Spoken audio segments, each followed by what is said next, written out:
Disclaimer: the views, opinions, and insinuations made by the host or guests do not reflect those of the show, the management, and the network.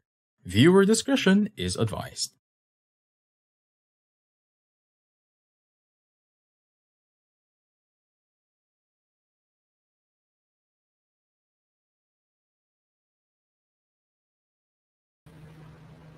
Hello, everyone, and good evening. You are joining me today for When Sickness Matters in our new digital space, Think Talk broadcast. I am Master Coach Hasmin. I am a registered medical technologist for 10 years, and right now I am a marketing executive in a reputable diagnostic and research company.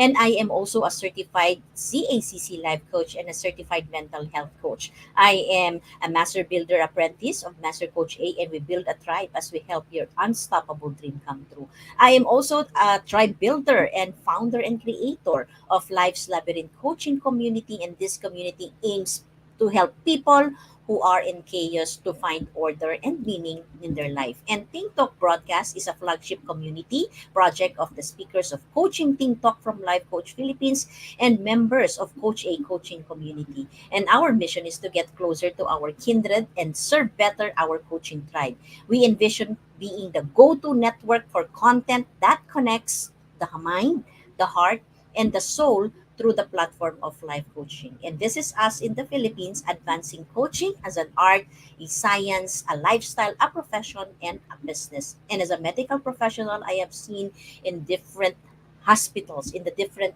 um, laboratories nationwide and witnessed the challenge of preventing diseases. And this is our way here in Think Talk broadcast of creating awareness through education and through the platform of life coaching. And for tonight, your one coaching thought for today is you cannot control what goes on outside, but you can control what goes on inside. So we'll be back shortly.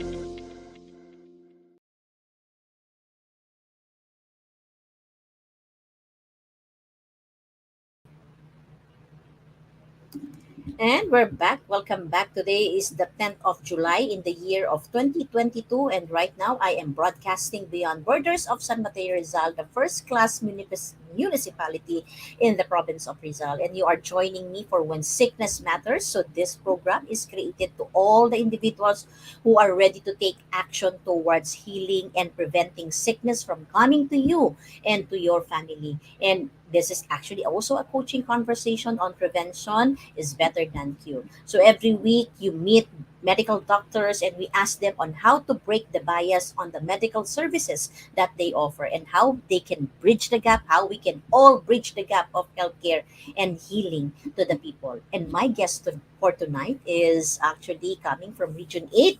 He is the chairman of Hospital Ethics Committee, Chairman Transplant Ethics Committee, and Unit Supportive Hospice and Palliative Medicine at Eastern Visayas Medical Center. So palliative care is actually a specialized medical core for people with severe illnesses like cancer or heart failure. So this is meant to enhance a person's current care by focusing on the quality of life for them and their family.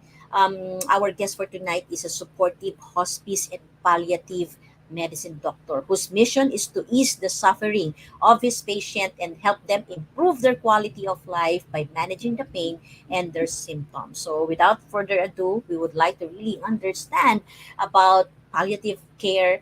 So let's all welcome Dr. Benedict Montilla Añover.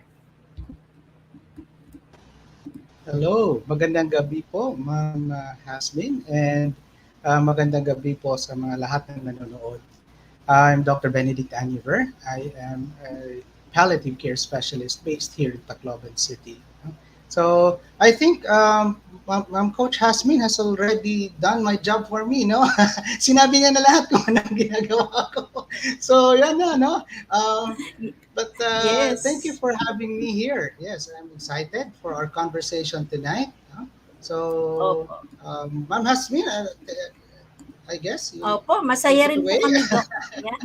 Masaya po kami, Doc, that you said yes, ano. So, tonight, no, this is a special edition, ano, because this is our season ender for season 1. So, this is our 30th episode, actually, and it's really great to have this moment, no, to spend this time with you, Doc, and share what is palliative care. And we will love to learn about this, and this is something that actually ito yung season ender talaga eh. So we would like to invite no yung ating mga viewers tonight to please do tag your friends right now or share this to your link no to your timeline, to your Facebook page, and to your Facebook group. No, this is something tonight, the reality of when sickness matters. Ito ang realidad, no?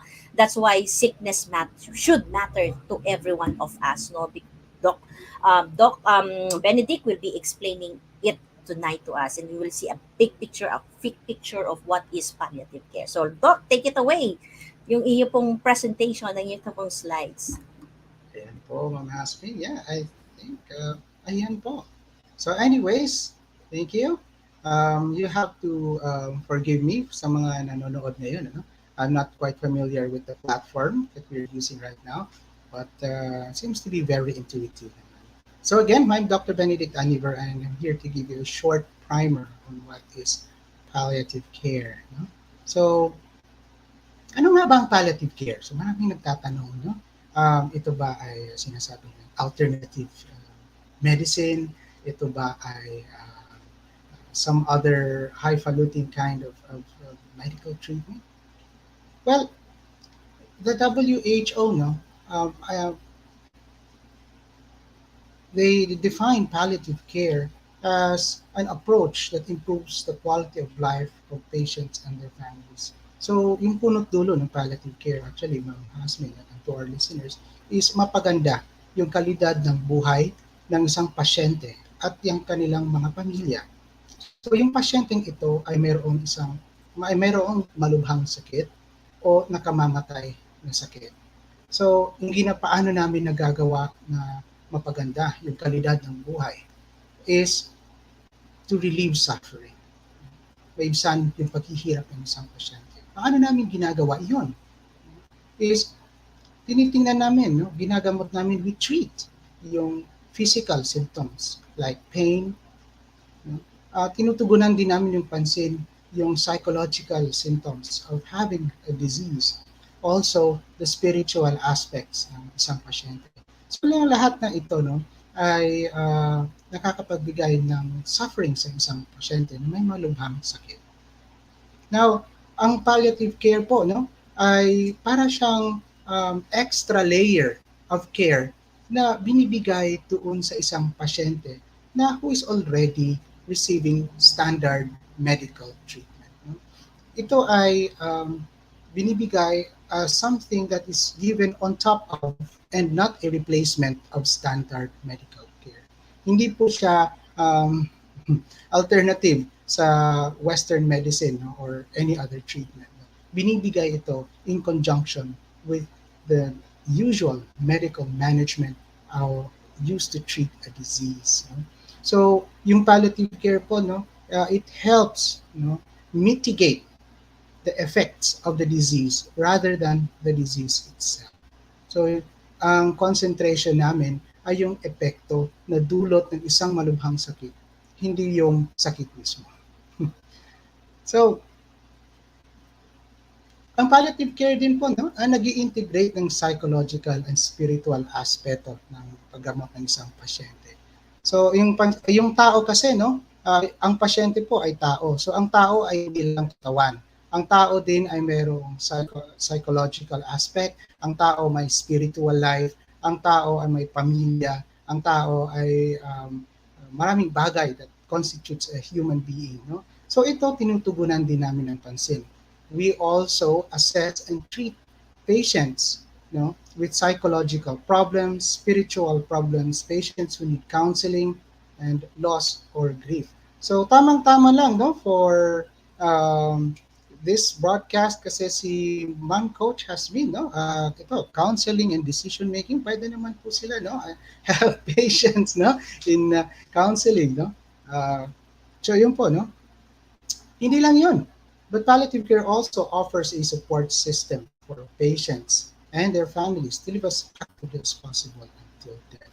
So, maliban doon, no, tinutugunan din namin yung ibang aspeto like pagluluksa, loss and grief, caring for the family members, inaano din namin po yon, tinitingnan din namin po yon. So, ang palliative care po ay multidimensional, meaning lahat-lahat that what constitutes a human being, a patient, a person, tinitingnan namin. Okay, so sino ba yung mga pasyente na pwede sa palliative care? No? Lahat ba ng pasyente pwede sa palliative care or selected individuals lamang? Well, lahat ng tao na mayroong life-threatening or debilitating illness. So, kahit sino na mayroong isang malubhang sakit na maaaring kanilang ikamatay, no? Or debilitating, o di kaya mag-reduce ng life expectancy. No? So, anong mga sakit na ito? Katulad ng cancer, stroke, dementia, COPD, ito yung tinatawag natin emphysema, heart failure, and kahit na kidney failure. At hindi lang pambata, kahit matanda, no? Pasok pa rin sa palliative care. So ano bang mga benepisyo na makukuha ng isang pasyente kapag siya ay nasa palliative care? Unang-una, no, yung mga goals ng pasyente, ang gusto niya para sa kanyang sarili when it comes to healthcare, no, masusunod, lalo-lalo sa palliative care. And palliative care supports the patient and their family. Okay? Palliative care din also helps patients and families understand treatment plans, no? So alam naman natin ano kapag malubhang sakit, ang daming specialista ang tumitingin, no? Gulong-gulo na yung utak natin sa kadadami ng information overload, no? At most families suffer from this kind of confusion and uncertainty sa isang taong mayroong malubhang sakit na naguguluhan na sila kung saan sila punta, kaninong doktor, ano bang ibig sabihin ng ganitong resulta. No? So, palliative care helps no? Patients and families understand yung status ng kanilang sakit at matulungan yung pamilya gumawa ng isang realistic treatment plan para sa kanila. So again, no, palliative care at dahil gumaganda yung kalidad ng buhay ng isang patient in palliative care, no, gumaganda din yung symptoms nila. Halimbawa yung pain, no, nawawala yung pain or at least nagiging controlled yung pain at iba pang mga sintomas ng isang taong may malubhang sakit. Lalong-lalo na sa mga taong mayroong terminal diseases like cancer, marami silang sintomas na sabay-sabay pang lumalabas. Susuka, walang ganang kumain, pumapayat, ganito, no? So, palliative care helps reduce these kinds of symptoms. Maliban doon, palliative care focuses on mind, body, and spirit. And dahil dito, no, nababawasan din yung mga unnecessary hospital admissions or unnecessary emergency room visits.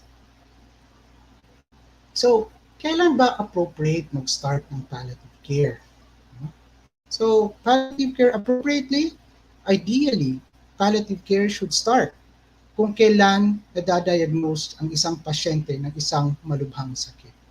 So, hindi lang pang stage 4. Kung halimbawa, no, cancer, hindi lang pang stage 4 ang palliative care. O hindi lang kapag malapit ang mamatay ang isang pasyente na pupunta sa palliative care. No. Kahit yung pasyente stage 1 pa lang, makakatulong din yung palliative care para sa pasyente ito. Okay? So, the extension of palliative care ay hindi lang para sa stage 1 or benign diseases, you know, or even terminal diseases, but ang palliative care din ay helps until no, nag-extend din siya until death and up to bereavement yung pagluluksa ng pamilya. Andyan pa rin yung palliative care para sa pamilya. So, in short, no, ano ba nga ba ang hope, no, in palliative care? So, hope is for healing when there is no cure. Hope is for comfort in the face of suffering. Hope is for all that can still be despite all that cannot be. So, ito po ang palliative care. So, maraming salamat for your time. And now, Ma'am Coach, I'm very sure you have a lot of questions. Siguro from Yes, the mga nanonood, ano? tama po, ano. So, to all our viewers right now, ano, so we would like to acknowledge them. Nandito po si Coach Marife, no. So, from Tacloban, and thank you, Coach Marife, for connecting us with Doc. So, Coach Nords from Benguet as well, and Coach Risa from Bicol. So, we are well represented nationwide, ano, and you have just heard, no, yung um, uh, uh, diniscuss ni Doc Benedict about palliative care. And this is the reality of sickness, no? When sickness matters. Kaya nga po tayo, when sickness matters is because oftentimes people disregard, no, getting medications, so getting consulting doctors, ano, kung minsan tinitiis po natin yung mga sakit natin, and we're thinking that okay naman tayo, no? At kokopyahin na lang natin yung mga medicine ng kapitbahay natin, no? Ng mga kamag-anak natin, no? Mataas yung BP ko, no? So kokopyahin ko na lang, di ba? May ubo ako at sipon ako, ganyan na lang din, di ba? But it's not that easy, di ba, Doc? Kasi iba-iba rin naman yung nagiging sitwasyon, and probably may parehong simptomas, ano, pero when we do the necessary testing, the laboratory testing and other tests, we can find na baka simptomas pala ito ng malalang sakit. And oftentimes, marami pong sakit that could have been prevented earlier, di ba, na lumala siya, na hindi siya maging stage 1, stage 2, stage 3, or stage 4 if only it was diagnosed earlier, di ba? And it becomes more Yeah. costly. Yes, Doc. Yes. Yes, that's right, no? In fact, no, the most common causes of morbidity and mortality, ibig sabihin, yung most common causes ng malubhang sakit at pagkamatay ng Pilipino, no, is number one, cardiovascular diseases. Ito yung mga stroke, heart attack, hypertension, yan, no? And these are preventable, no? And the second common, no, cause of morbidity and mortality in the Philippines is cancer already. No? So again, most of these cancers are very much avoidable through healthy lifestyle. No? And sa lahat ng cancers po, no, ang three most common na mga cancers is cervical, breast, and colon and rectal cancers. No? Again, most of these types of cancers can also be avoided. No? So, yun. Prevention is better than a pound of cure, and regular checkups and monitoring from your doctors will help a lot detect these diseases early on. Yeah. And ayun nga, Doc, ano, and if we miss that opportunity, no, na talagang yung prevention is better than cure, and having ourselves tested, ito yung realidad ng sakit, ano. So a patient can end up in a palliative care, and it's good na merong area of medicine na nagte-take care nito, Doc, no. Sabi mo nga, ito po ay isang holistic approach, ano. So given na it's here, nandito na siya, and we cannot do anything about it anymore, di ba, Doc? Pero what we are giving the patient right now is the quality of life, no? Yung quality ng buhay nila. So which you mentioned earlier that it includes, no, yung psychological, no, spiritual, no, and yun, yung may part po ng pagtulong sa kanila into decision making, no? At kasama din po sa pangangalaga yung care din sa family members who is the primary caregiver of the family, anong pasyente, Doc, ano. So in this way po, Yes. Doc, ano po yung mga success factors, no, ng palliative care na we can consider as an achievement or success po? Yan. Again, no, I'd like to apologize to our listeners right now. Very unstable yung internet, kaya ewan ko ba. Yeah, I think there's thunderstorms coming here in Tacloban City, so my internet just dropped for like 3 seconds. Tapos kinabahan ako. Sabi ko, shucks, ano na to? But anyway, success factors for palliative care is quality of life. Yun lang naman, no? Pero mahirap kasi i-quantify yung quality of life. Eh. Yeah. There is no checklist for a patient to say, Doc, I am happy, maganda ang quality of life. Mm. There's really Eh, nothing much. But malalaman natin na successful. No? It's when the family or the patient says, I am okay. No? Pag sinasabi ko sa pasyente, tinatanong ko sila yung family, how are you doing? How is everything? We are okay, doc. We're doing fine. Then that for me, that is already a level of success, no? That provided for my family. Lalong lalo na, no? If I may, no? I had this patient, no? She was an old lady, and she was dying in her deathbed, no? And she was surrounded by her family. And then sakto lang, I was visiting her because nagra-rounds ako ng gabi yun. I wasn't expecting her to go at that night. But when I was there, her family was there, and then her blood pressure was dropping. She was going. She was about to lose consciousness, and I held her hand and I said, "Mami, kumusta?" Ang sabi niya, and that to me, no, says, "Okay, I did my job well." No? And I did my job well, and my patient, although she's going, she's not in suffering or not in pain. So yeah, I guess you could say that it's a good factor, no? Uh, to judge kung maganda yung success ng uh, paggamot, no? Palliative care.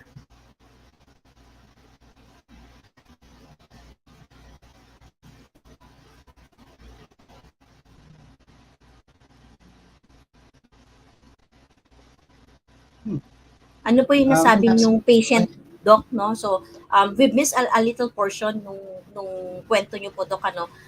Ano po yung nasabi ng pasyente when you held her actually, hands? yeah, she actually didn't say anything, but she just gave me a thumbs up. She was dying in her last seconds. No, she just gave me a thumbs up. That means she's good. She's with her family. She'll be okay. And to me, that was very very touching. And then I said, okay, I done my job. Yeah. And not all patients would respond that way, Doc, based on your experience. Not all patients would respond that way. Yung iba, they just most of them just go into sleep mode, kumbaga low bat, sleep mode, tulog ng tulog. But this Yeah. particular one really stuck in my mind, no? In my memories, that thumbs up, that I was doing the right thing and I was in the right field. Wow, 'di ba? Grabe puso nito, Doc, no? So, as you experience, no, as you see your patient, no? So, nag-journey ka din sa kanila, Doc, eh, no? Nag-journey ka sa kanila from the start, no? And then you see them go, 'di ba po, Doc? So, how do you protect yourself Yes. po in that specific situation, 'di ba? You've seen a lot, no? So, in your years of practice, how do you protect yung self mo din po in terms of attachment? Okay, so yeah. Um, when like I said na kanina doon sa mga slides ko, palliative care just not only feeds the patient but the family as well.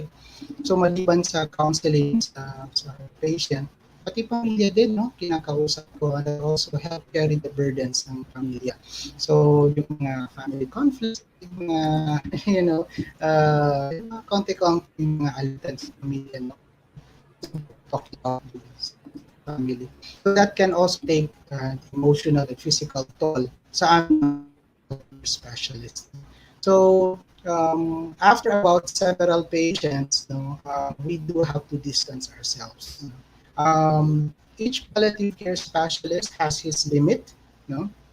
Kung ilang pasyente ang kaya niya sa isang araw na yung heavy counseling or very psycho emotional encounters. Um, I myself have a limit of 3 or 4 in a day. Yung heavy counseling ko and heavy psycho-emotional encounters reaches 5 or 6 patients sa isang araw na burden na ako. Sa tao naman din tayo. So what I do, no, I limit some of my encounters of my patients. I schedule them for the next day. And then exercise. I play with my daughter, my family, my wife. No, they give me strength. They give me encouragement. They are very supportive of my career and what I do. And yeah, it's family and take care of your health. Yun, no? Importante din po 'yun, ano. So for the doctors like Doc Benedict, ano, for them to be able to protect themselves, ano, in terms of attachment, no, dun sa mga pasyente who's going through the palliative care, no. So we'll have more discussion later on, ano. So hihinga lang po tayo saglit, no. So let's have some hydration for a while and we'll be back pagbalik po natin, ano. So Doc Benedict will be answering, no? So sasagutin po tayo ni Doc mamaya po sa pagbabalik niya about the questions that the question that um ano po yung paano po natin mabibridge, no, right now yung pong palliative care to the people, no? How do we bridge this? Are there many people who are nagsisik po ng palliative care if ng ganito pong klaseng services, no? So how do we bridge this to the people who are suffering? So that would be answered by Doc later on. Okay, so we'll have a short break.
As a business owner, are you overwhelmed by the need to post beautiful, engaging content every single day? Are you left wondering what to write? Tired of scrolling through stock photos that all start to look the same? Confused by complicated graphic design programs? Rise Up Creatives is here to help. Each month, we give you everything you need to create 31 days of social media content in just 5 minutes a day. Customizable captions, curated lifestyle photos, a drag-and-drop graphic design tool, and the ability to post directly to your social media accounts. No one else empowers you with these 4 resources all in one place.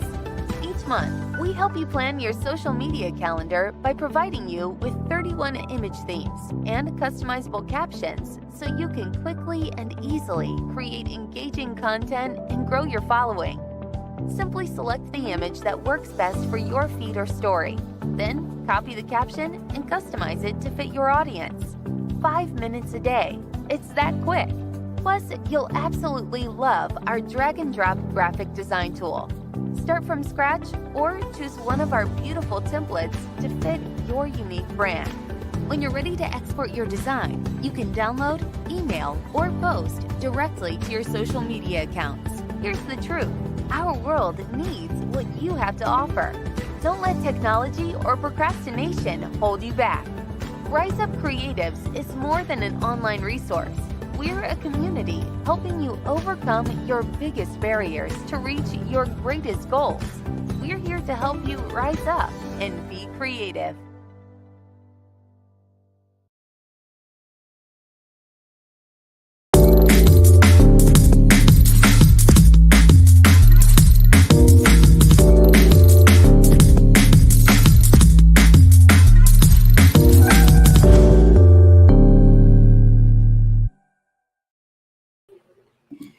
And we're back for the second part of our 13th episode of When Sickness Matters, brought to you by Decaf Coffee Republic, the coaching hub of Life Coach Philippines, and our home as professional certified CACC life coaches. Meet our coaching tribe at Decaf Coffee Republic, located at Pioneer Center Compound along Pioneer Road, corner Brixton and United States, Capitolio, Pasig City. So we are open from 10 a.m. to 10 p.m. From Saturday to Thursday. And our coaching hub is also an event place and venue of choice for an intimate gathering. So all you need to do if you need a space, so connect with Coach Rosel at 0917-586-1661 for inquiry and reservation. And starting, last June 1, we had our face-to-face. It's back already, the face-to-face on-floor daily event at Decaf Coffee Republic. So we invite you to join us every day. Okay, for every day, Comfy Sunday, we have it. Sundays for Life with Coach Sean. And every Monday, we have Nurturing Monday, Walk Along with Coach Teen. And every Tuesday, we have Group Tuesday. It's all about habits with Master Coach Hasmin. So that's with me.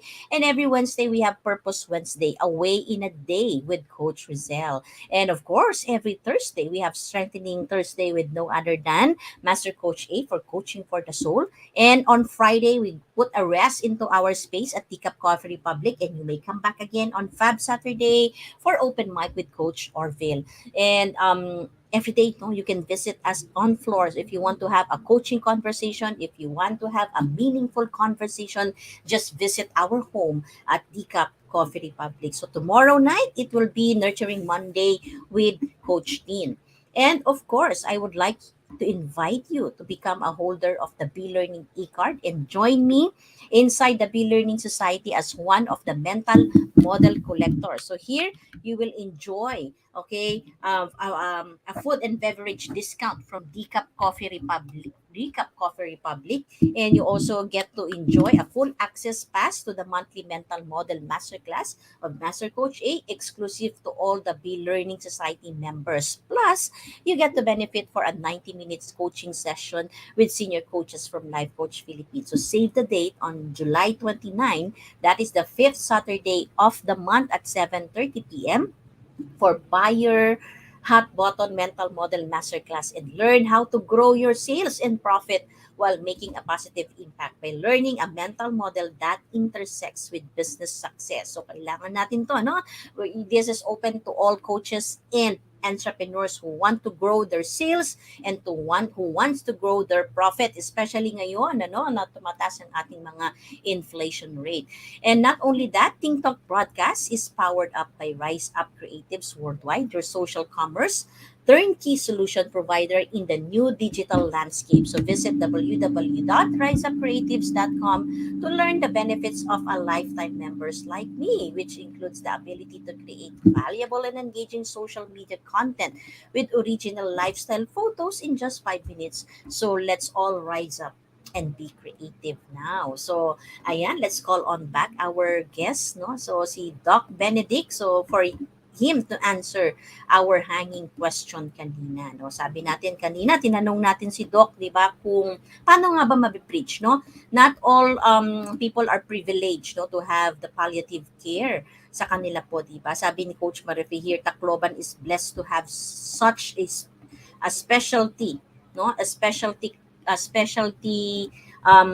available, no, kagaya ng palliative care. So let's call on back Dr. Benedict.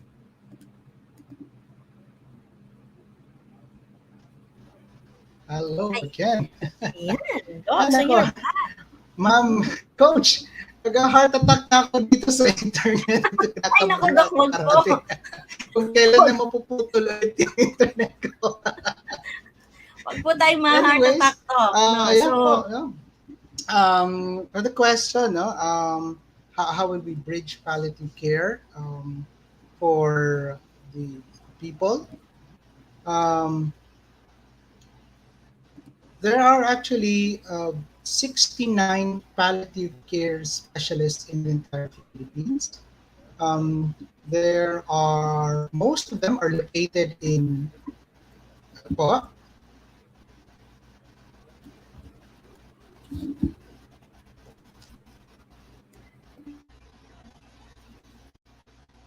Oh, yeah.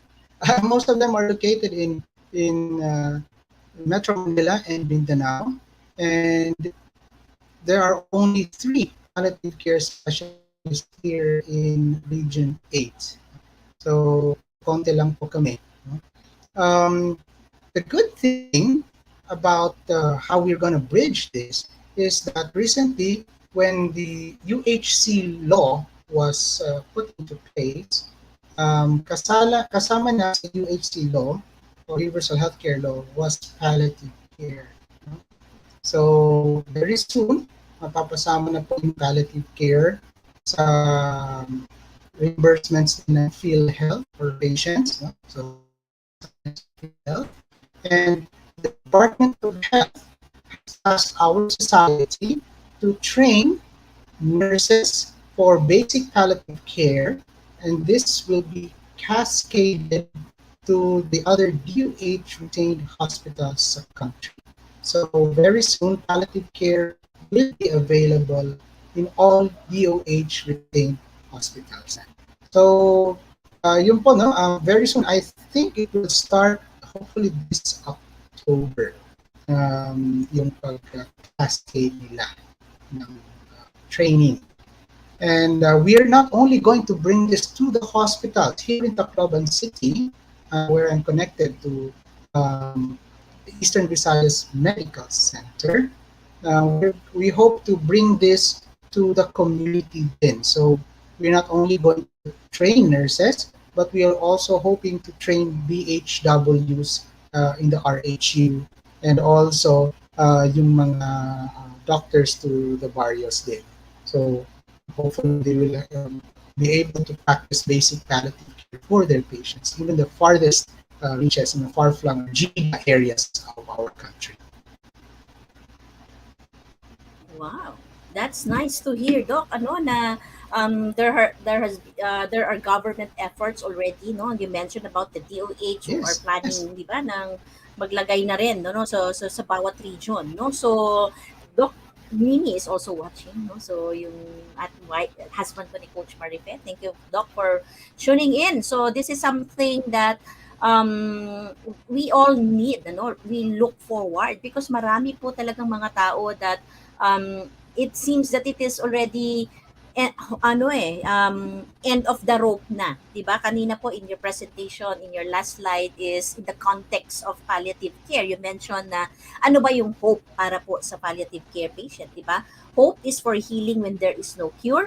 Hope is for comfort in the face of suffering. Hope is for all that can still be despite all that cannot be. Yes, we cannot give them already. Some of them probably we cannot promise the healing anymore, no? Pero we can still give them the quality of of life, no? While they are still alive. Sabi mo nga, Doc, kanina, di ba? Yun talagang pinaka-mission mo, no? Yung mabawasan kahit paano yung suffering po nila at saka makapagbigay pa po ng quality life in the remaining days, ano? So, and it's good that it will be maibibigay na po siya, no? Mas mapapadami na po yung magbe-benefit, no, ng palliative care, di ba? Because we know, like for me, and I'm sure that most of the listeners right now that we didn't know that there is such thing as another branch in the medicine na may ganito po, ano? Sabi nga ni Coach Mercury is light, hope is light in the darkness of uncertainty. And you mentioned, Doc, ano, iba-iba po ang team. Sino-sino po ba ang team who belongs to a palliative care? Doctor lang po ba, Doc? Oh, yes. Well, in most cases, the head of the team is a palliative care doctor, and kasama na yan, no, palliative care nurse, a social worker, a priest, or an imam, or a what you call spiritual advisor. We also have psychologists, and also the doctor who is in charge, like the oncologist who is in charge of the patient himself. No? So, yun po yung composition ng isang palliative care team. That's the ideal setup. No? Oh, yeah. I asked, Doc, because yun nga po, no, we are life coaches, no? So, and we actually, Master Coach is the one who is certifying life coaches here in the Philippines, and we have already more than She certified more than 300 life coaches already po, ano. And if you want to be part, no, of the team, Doc, so if you want to become how can we support, no, how can Life Coach Philippines support the team of the palliative care, no? So you mentioned may mga sa spiritual aspect, mayroon pong mga pare, no, at saka may mga madre who supports, no, and psychosocial, psychological, no, so maraming area po na pwedeng mag-support, di ba? So like for example, Life Coach Philippines, how do we support in this kind of approach? Well, that's a good question. In some centers like in Metro Manila, where there are palliative care centers like Philippine General Hospital, I believe there are volunteers who take care of patients. Um, they they make there's an organization that they have, and they make this MOA with the hospital, that they are allowed to talk and interact with the patients under palliative care. So hopefully, I really hope so. I hope it comes soon na yung ganitong setup din will be open in at least kahit man lang sa Eastern Visayas, kasi for the poorest of the poor, kahit sila muna ang makatikim ng uh, ganitong pag-aruga, no, ng kanilang pasyente. So yeah, we'll get in touch to Ma'am Garfin, no? Ma'am Garfin, Yeah. hi. I'll get So in touch once we yeah, we would love to really be part, no, even as a volunteer, no. So in our own way, we can contribute, no, dito po sa part po na ito ng care, no. So ng palliative care, because that is also the heart, no. So after all, ano, so pagkatapos po ng pasyente, may pamilya po eh, no. May pamilya pa po na kailangan din nating matulungan, ano, with the impact of the situation, no, nung sitwasyon, may pamilya na kailangang suportahan, ano, which is also part of the support system, 'di ba? The care for the family members and the family unit, kasi yun po yung kabuuan, no? As you have shown in the slide kanina, yung maraming pong bilog, 'di ba? Kasama din po yung care sa not only to the patient but also to the family members and the family unit. And we can start with the family members as well, ano, so that it will also be prevented, no. Yes, nangyari na ito sa pamilya, no, pero papaano pa ito hindi na ulit mangyayari sa pamilya. So I believe that's where prevention is better than cure can come in. And not only that po, Doc, ano, so the awareness as well, ano, yung awareness ng kahalagahan, no, ng when sickness matters, 'di ba? Yung kalagahan ng pagtingin sa mga karamdaman, sa mga sakit, 'di ba? So sabi mo nga kanina, no, a lot of diseases can be prevented, cardiovascular diseases can be prevented, cancer, no, yung pag ano ng cancer, pag blown ng cancer, 'di ba? Mapipigilan eh, no? So merong mga pwedeng gawin, and we would love to really be let us know, Doc, no? Sabihan niyo po kami on how we can really be in partnership with you in this kind of support system that you are doing right now. This is something that we are also looking into, no? Kanino po kaming mga organizations, institutions that we can partner with, especially if we know that there is something that we can do and there is something that we can help the people with in terms of health care, no? So yung pong para ma-bridge din po natin, no, yung sinasabi nating ma-bridge yung health care and healing to the people, di po ba, Doc? So tama. yes, Doc, no. So what can you It's say all about right. that, Doc? Yeah, it's all right kasi care of a patient, you're not just treating the cancer, you're treating the whole person. So hindi lang yung pain na lahat, no? It's so complex na hindi kaya ng isang tao lang i-manage yung pasyente, pati yung pamilya. Talagang magbe-burnout, kaya nga meron kaming limit kasi magbe-burnout kami kung everything, we do everything. Kaya we are very happy and we are very glad, and this is very promising, your offer to us. We will get in touch. Now, we won't, or it's not even if but we will get in touch soon. I will convene with my colleagues about this, and we're going to give solutions now for your to help no with our cause. Yes. Yeah, thank you, Doc. No, so that is something that we would like to really do. No, so level up. Po, no, not only here in When Mhm. Sickness Matters Think Talk broadcast, we do create awareness. We through education and through life coaching. No, meron po kaming life coaching programs that can truly help a lot of people. No, and that is something that we want to share with you. No, so thank you, Doc, for that, and we would be in communication with you, no? Kami po ni Coach Parife. And another thing, Doc, no? So, marami ka na pong na-accomplish in life, ano? And sabi mo nga kanina, an achievement for you is a thumbs up of a dying patient, right? And that means a lot already to you, di ba? Na hindi siya pumikit lang, hindi siya huminga lang, di ba? Pero that person sends you a signal that everything is okay. I'm ready to go. Tama po ba, Doc? Ganun po ba yung na-set na signal sa'yo ng pasyente? Yes, yes, tama po kayo. And perhaps the only time I cried in my Oh, entire career as a pilot, kasi we don't cry, not because you don't have feelings, but you learn to control them. But that's the only time that it really struck me. Uh, Ganon. So, yun. yeah, and that's an affirmation, no? So, it could be that God is sending you a message. That is an affirmation that your patients, no, that you have been taking care of for months, no, or years, are yung appreciation nila of what you do. No? Thank you for being vulnerable and sharing that, Doc, na that is the only time that you have cried. So, ang tanong ko, Doc, ano pa po ba yung, ano ba yung unstoppable dream mo? So, ito pong ginagawa ninyo is truly a heart of service. And it's not easy, right? Tatamaan ka din minsan emotionally, spiritually, physically, no? Nakakapagod.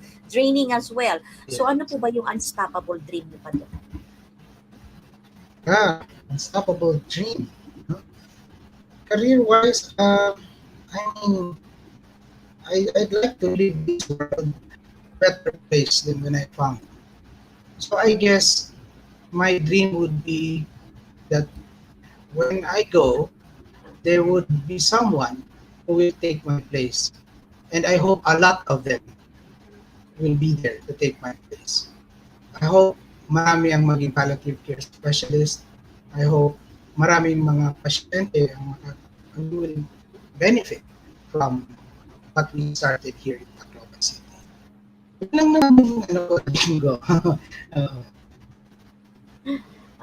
Ang gandang pangarap, Dok, ang gandang dream, ano.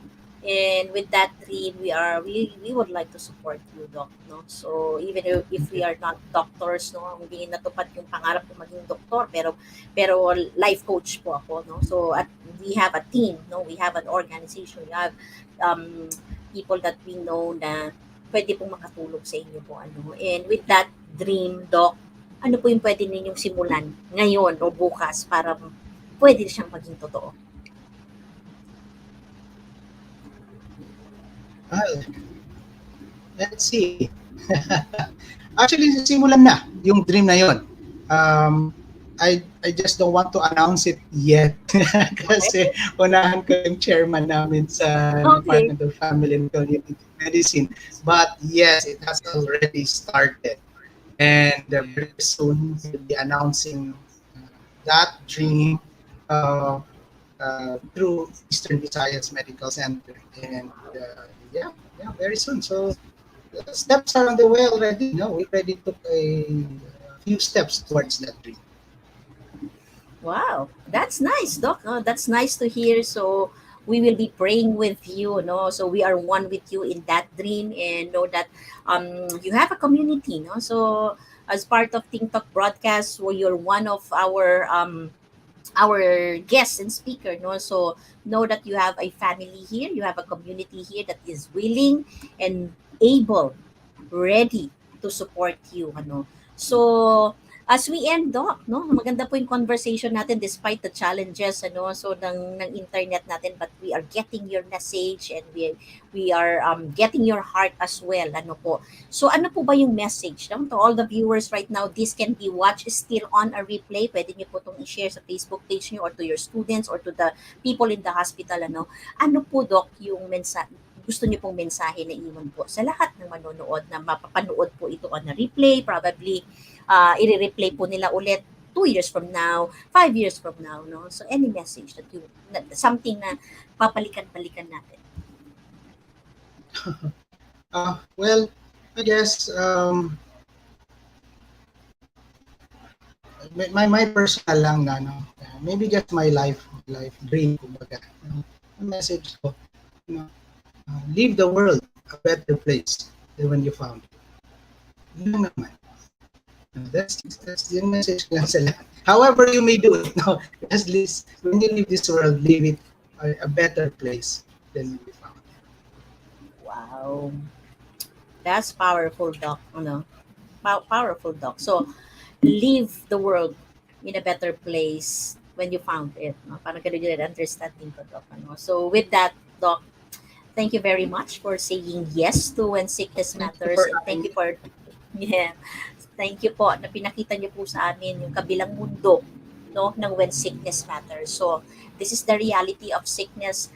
This is something that we can all think about, no? To all the viewers right now, this is something na we can reflect on, ano, na may ganitong klase, no, ng care that minsan, no, ang hope na lang is to have a quality of life. It's no longer the healing, 'di ba? Yung nagagaling pa yung pasyente, pero ang binibigay na lang natin doon sa patient is the quality of life in the remaining days of the patient. And life need not to be like this, 'di ba?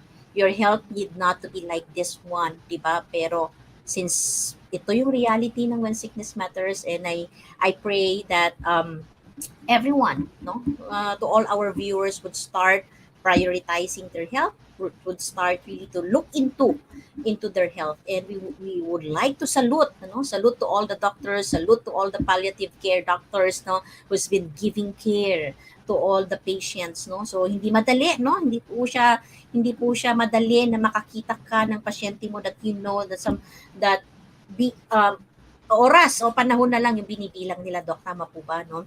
Na yun na lang yung binibilang nila, no, para at you are doing all your best para mas ma-alleviate yung suffering nila at saka mas magkaroon pa ng quality yung kanilang buhay in their remaining days. So thank you for your hard talk, and to your team who's been doing this, and my mother, as I remember now, my mother is a nurse as well, no? So, and I would remember her na nagkukwento po siya na she used to be in the ward ng mga cancer patient, and she would hear the cry, no? Naririnig po niya yung mga iyak po ng mga pasyente po niya, no, na in pain.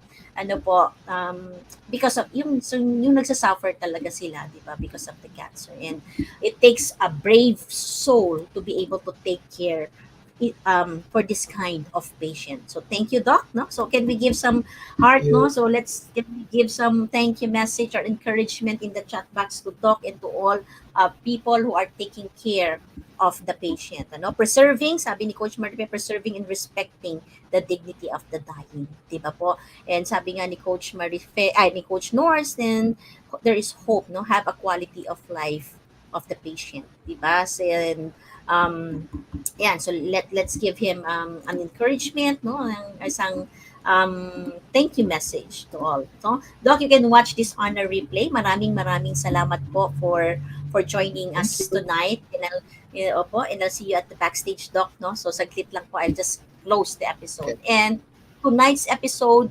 reminded us that even in the midst of chaos, there is hope. Okay? There is hope. Probably may not be that kind of healing anymore, pero yung hope that life can still be better for the patient who is suffering because of the quality of life na pwede pa nating maibigay sa kanya. And hope that for the family, no? Yung hope for the family that it can end in that kind of situation. And in the scriptures, it says that a person's days are numbered. A person's day is numbered, and it is God who decreed the number. It is God who decreed the months and set limits, and He cannot exceed it. But it is also God. There is also a story in the Bible that it is God who also can extend life, and that is what we call miracle. So, with that, thank you very much for supporting When Sickness Matters. So, this is our season ender. Thank you for joining me for the past 13 Sundays here in Think Talk broadcast When Sickness Matters. And whether you are joining us live or watching us on a replay, so please do leave a comment and share your insight and circulate this link and circulate this video, and don't keep us a secret. And of course, if you are interested to embark on a journey of becoming a professional certified life coach like me, Master Coach A is offering co-actively co-create life coach certification program um, with CPD accreditation and 40 credit units. So CACC includes a 21 days web-based learning, okay, with lifetime access, no? 2 days live face-to-face boot camp, okay, and 3 days live virtual business boot camp with senior coaching team. And the program package also comes with done for you coaching program and many other bonuses. So connect now with Coach Nord. So also our next certification program will be held at Benguet State University, no, Gladiola Center, La Trinidad, Benguet. So connect with Coach Nords. Okay, as you can see on the screen at 0947 587, okay, 587 7113. So connect with Coach Nords right now. If you are in Baguio, if you are in the north, ano, and you want to join our international certification program. Live coaching is a 21st century learning experience that is empowering all the professionals to enhance their skills in multiple domains and thereby increasing their relevance in an increasingly complex workplace and dynamic business environment. And of course, I would like also to invite you, okay, to watch the other shows hosted here at Think Talk Broadcast. So please follow and subscribe and engage in our social media accounts at Think Talk underscore TV on Twitter and Instagram, and Think Talk Broadcast on YouTube, and give us your review. So for partnership and collaboration, so please connect with Coach Rosel at 0917 586 1661. So see you in the next episode of When Sickness Matter. We will be back on July. We'll have a season break. Okay. So this is our season ender for season 1, and we are excited to come back on August for our season 2 of When Sickness Matters. So this is us in the Philippines, broadcasting beyond borders and advancing life coaching worldwide. So love bam boom, love bam boom, love bam boom. Coaches like us think and talk like this. This is us in the Philippines. Good night.